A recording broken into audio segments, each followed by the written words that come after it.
500 ballistic missiles, 2,000 drones, headed for the UAE. What the world didn't know, Israel was already there. Laser shields, drone detectors, prototype weapons pulled straight off the bench. Dozens of Israeli soldiers operating them in secret on Emirati soil. One Israeli official summed up just how close the two countries got. We let them into our underwear.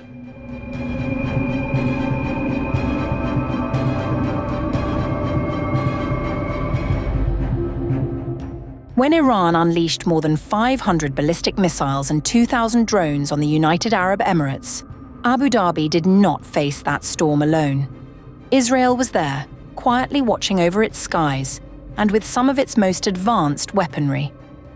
According to the Financial Times, Israel rushed 2 cutting-edge defense systems to the UAE during the height of the conflict: the Iron Beam, a laser capable of vaporizing short-range rockets and drones, and Spectro, a lightweight surveillance system built to detect incoming Shahed drones from up to 20 kilometers away.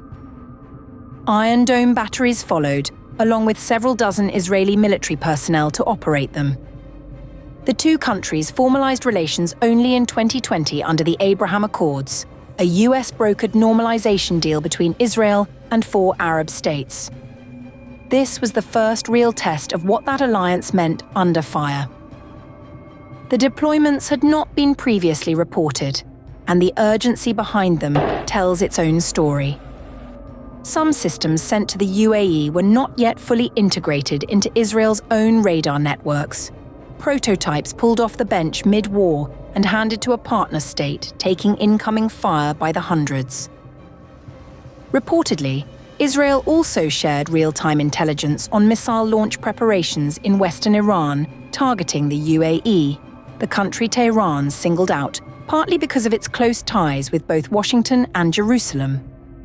We let them into our underwear. Iran's onslaught exposed a vulnerability no country had fully planned for. The Center for Strategic and International Studies estimated that by the time the ceasefire took hold, the US military had burned through roughly half its stocks of THAAD and Patriot interceptors, some of the most expensive missiles in any arsenal, costing millions of dollars per unit and taking months to replenish. That crunch drove demand for cheaper, faster solutions. The UAE is now actively considering converting thousands of aging Sidewinder air-to-air missiles into a ground-launched system, pairing them with passive laser seeker heads working alongside Spectro to identify Shahed drones, projectiles that have proven notoriously difficult to detect because of their small size and near-invisible heat signature. The Abraham Accords were signed on paper. The Iran war showed what they looked like in practice.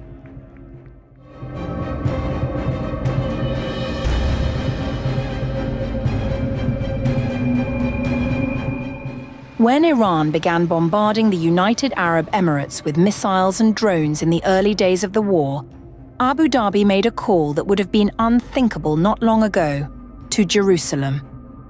According to multiple Israeli and US officials cited by Axios, UAE President Mohammed bin Zayed rang Prime Minister Benjamin Netanyahu seeking help.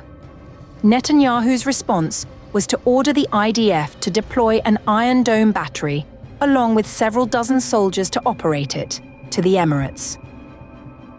It was the first time Israel had ever sent the system to another country, and the first time it had been used operationally outside of the US or Israel. Iran had thrown everything it had at the UAE. Official Emirati figures put the barrage at around 550 ballistic and cruise missiles and more than 2,200 drones. The volume was simply overwhelming, and the Iron Dome, for all its reputation, could not hold the line entirely. Some missiles broke through, striking both military and civilian targets across the country. 11 people were reported killed, and 188 suffered injuries in the course of 40 days. Damage was reported as far as Palm Jumeirah in Dubai. The system intercepted dozens of Iranian missiles, Israeli officials confirmed. But against a barrage of that scale, interception rates that would be considered a success in other theatres still left the UAE absorbing real hits. The Israeli Air Force also conducted strikes on short-range missile positions in southern Iran to reduce the volume of fire reaching the Gulf, an acknowledgement, perhaps, that the dome alone was not enough. Saudi Arabia, the West's biggest ally, however, got no such system, despite also coming under Iranian fire. Riyadh has made clear that normalization with Israel remains conditional on meaningful progress toward a Palestinian state. That political gap, even amid a common enemy, was enough to keep the Iron Dome out of Saudi hands. The contrast is hard to miss. Two Gulf neighbors, both targeted by Iran, both broadly aligned with the West, and yet one received Israel's most prized air defense system, while the other was left to fend for its own. Apparently in the Middle East, who you call in a crisis still depends on the deals you have made before it started.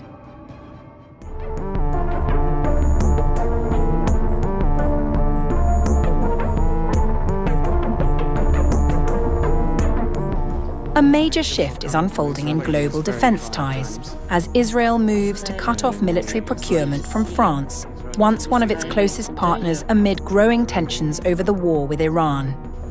In a decision that marks a dramatic break from decades of cooperation, Israel has announced it will halt all defense purchases from France. The move comes as Israeli officials accuse Paris of adopting a hostile stance, particularly during a period of heightened conflict in the region. Major General Amir Bahram, Director General of Israel's Ministry of Defense, confirmed the decision in a televised statement. The decision was part of a broader effort to reduce cooperation with countries that take steps against Israel. The government would instead rely on the local defense industry and suppliers in friendly countries. The announcement follows a series of disagreements between the two countries. On March 31st, France declined to allow Israeli-bound aircraft carrying American military supplies to pass through its airspace. The decision drew criticism from Donald Trump, who publicly accused France of being unhelpful during a critical phase of the conflict. Israeli officials have also pointed to broader concerns, including France's support for calls at the United Nations for an arms embargo on Israel, its recognition of a Palestinian state in September 2025, and restrictions placed on Israeli firms participating in defense exhibitions in Paris. Meanwhile, French officials have expressed regret over the decision, but downplayed its consequences. A spokesperson for the French Ministry of Armed Forces stated that exports of offensive weaponry to Israel had already been significantly reduced since 2024. France's policy is guided by international law and the need to prevent escalation in the region. Our decisions on arms exports and airspace use are made on a case-by-case basis, in line with our commitments and humanitarian principles. Data from French parliamentary reports shows that authorized dual-use exports to Israel fell sharply to around $88.8 million in 2024, marking a significant decline from previous levels. On the issue of airspace, the Élysée Palace clarified that there is no blanket ban on US military flights and that requests are reviewed individually. For Israel, French betrayal is nothing new. In 1967, Charles de Gaulle abruptly imposed a total arms embargo on Israel during the Six-Day War, refusing to deliver 50 Mirage 5 jets for which Israel had already fully paid. A traumatic rupture that forced Jerusalem to build its own indigenous aerospace industry from scratch. The breakdown in defense ties comes at a time when France is also facing internal challenges within its own military programs. The country will now bear the full cost of developing the Rafale F-5 fighter jet after a planned co-financing agreement with the United Arab Emirates collapsed. The dispute centered on access to sensitive technologies, particularly in the field of optronics, which Paris refused to share, leading Abu Dhabi to withdraw from the partnership. Initially, Abu Dhabi had been ready to contribute up to €3.5 billion to a program estimated at around €5 billion. The collapse of negotiations now leaves France bearing the full cost, with expected delays in development and delivery. Analysts also suggest that UAE may have calculated that siding with friend Israel by cutting the deal with Paris keeps Tel Aviv happy, avoiding any optics of European pressure on Israeli tech transfers, was worth more than the strategic deepening ties. The Rafale F-5 program, expected to enter service around 2033, represents a significant technological advancement, incorporating next-generation systems and integration with combat drones.